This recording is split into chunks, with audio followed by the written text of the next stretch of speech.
L'Europe, pour moi, ça représente la paix. C'est une idée en fait d'ouverture, de tolérance, de rencontre, de richesse. Et je pense que c'est aussi des choses qui me caractérisent et c'est pour ça que j'ai eu envie de m'engager dans ce projet plus que dans un autre.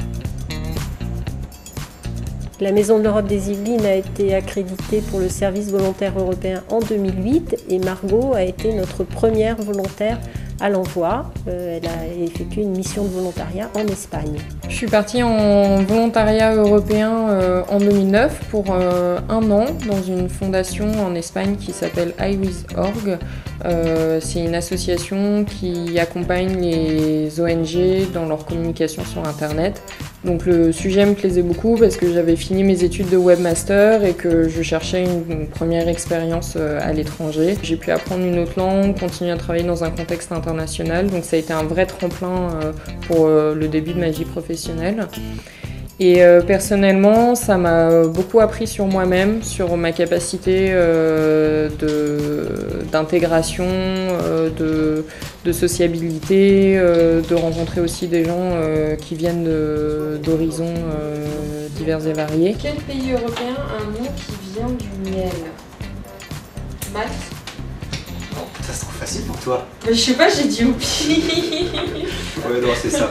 Margot a toujours été un membre de la Maison de l'Europe très fidèle et depuis de nombreuses années, elle participe à témoigner pour promouvoir le service volontaire européen. Elle a souhaité rejoindre le conseil d'administration de la Maison de l'Europe des Yvelines et ainsi participer à des prises de décision, à des orientations. Notre grande mission, c'est la citoyenneté européenne.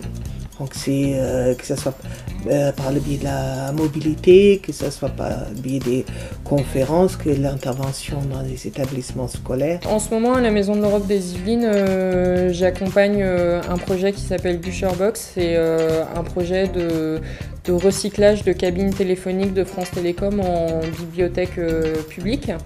Donc c'est un projet qui vient d'Allemagne et dont la Maison de l'Europe s'occupe de la diffusion en Île-de-France. Je viens beaucoup en renfort des projets, notamment pour faire de la recherche documentaire, pour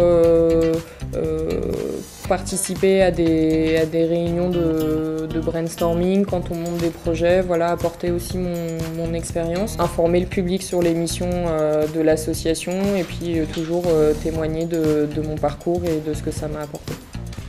Pour tous les jeunes que j'ai rencontrés qui ont bénéficié d'un dispositif de mobilité européen, ça a tous été un tremplin pour eux, à la fois personnel et professionnel. Et il y en a beaucoup qui se sont réintégrés en fait, dans le monde professionnel suite à des périodes de chômage ou d'échecs scolaires, etc. Donc c'est une idée à laquelle il faut croire et qu'il faut entretenir.